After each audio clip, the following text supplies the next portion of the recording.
जम्मू कश्मीर के रामबन में बादल फटने से आई अचानक बाढ़ के बाद तबाही का मंजर है।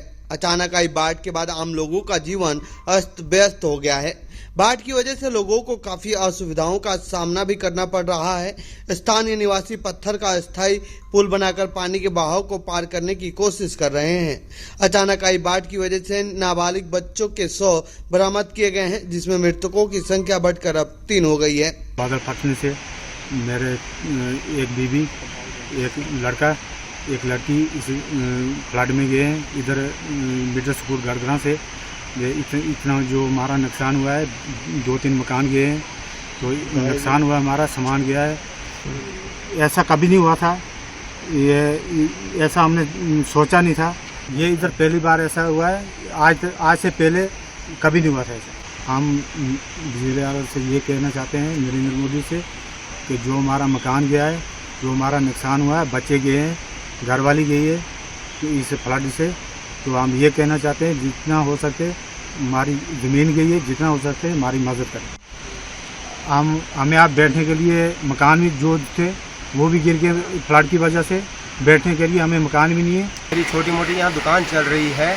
जिस वक्त ये बादल फटा उस वक्त यहाँ का मंजर बहुत ख़राब था, बहुत ही अलग था, दर्दनाक मंजर था। यहाँ पे जो बच्ची यहाँ से भई है वो मेरे आंखों के सामने से गई।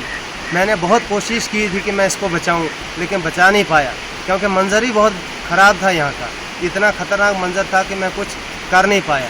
मैंने कोशिश बहुत ज़्यादा की थी, लेकिन मैं कुछ नहीं कर पाया। उस वक़्त ये जो 6 आदमी पीछे से बहकर आए थे, मगर हमें कोई पता नहीं चला, क्योंकि पूरा जंगल इकट्ठा होकर आया था पानी के साथ, कोई पता नहीं चलने लगा। इतना भयानक मंजर था कि मैं ये सोच रहा था कि इस लड़की को पकड़ूं जाकर। मैंने बहुत ज़्यादा कोशिश की थी, लेकिन मैं वहाँ पहुँच नहीं पाया, क्योंकि थोड़ा वो दूर थी, कम से कम 10 मीटर आगे थी और 10 मीटर पीछे मैं था, और मेरे साथ में वो पानी गुजर रहा था जो पूरा ऊपर से बह के आया था। पूरा जंगल चल रहा था, बहुत ज़्यादा भयानक मंजर था। यहाँ से वो भी हमारे आंखों के सामने का मंजर है। 2 गाड़ियाँ और एक बाइक थी यहाँ पे मेरे सामने लगी थी, वो मेरे दुकान के बाहर लगी थी, और अपने दुकान के भी हाल बहुत ख़राब हुए। यहाँ 7-8 दुकानें हैं, सब दुकानों की हालत जो है बहुत ही ख़राब, मलबा भरा हुआ है। जो कि मिसाल इस वक्त हम ये सोच रहे हैं कि ये मलबा कैसे निकलेगा। जब तक ना यहाँ मशीनें आएंगी, यहाँ पे काम चलेगा, ये तभी ये साफ़ होगा। और यहाँ का मंजर ही इतना भयानक था कि अभी भी डर लग रहा है। एलजी मनोज सिन्हा साहब से हम ये अपील करना चाहते हैं कि ये जानी माली नुकसान जो हुआ है इसकी भरपूर तावन करें, इनकी भरपाई करें। और जो हम लोग हैं, हमारा भी देखा जाए, यहाँ पर बहुत सारे लोग जो जानी माली नुकसान हुआ है उनको कुछ न कुछ दिया जाए, उनका नुकसान जो है बढ़ा जाए, कि थोड़ी जो है उनके दिल में भी सुकून आए कि हमें भी कोई देखता है।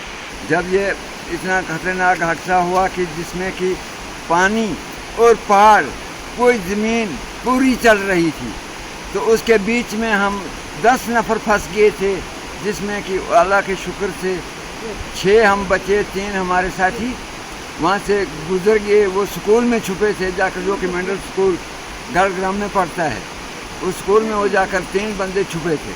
वो वहाँ से भी फ्लड ने उठाकर मेरी स्कूल की जगह पर कोई भी जगह 1 इंच भी नहीं बची है, जो कि हमारी बहुत खतरा हालत में हम बुरी तरह से ज़ख्मी हुए।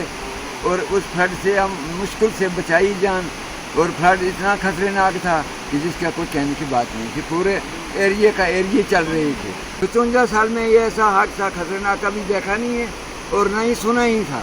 हम वज़ीर आज़म से ये अपील करते हैं, नरेंद्र मोदी साहब से, कि ये हमारी मदद किसी न किसी सूरत में और भी टाइम यहाँ भेजें, पूरा नक्शा लें कि इस इलाके का क्या खतरा हालत हुई है। अब उसमें ऑपरेशन तेज किया जाए तो ताकि हमारी डेड बॉडी यहाँ की मिल सकती हैं। कुछ 2 डेड बॉडी कमेत की लापता हैं, 2 गड़ग्राम की लापता हैं, जिनका कि अभी कोई पता नहीं चल रहा है। हमें बहुत ख्याल आता है कि रात को नींद नहीं पड़ती। पहाड़ों में अभी भी बारिश चल रही है, बहुत मुश्किल का है कि अभी ऐसा जलजला आया तो हम नहीं बच सकते।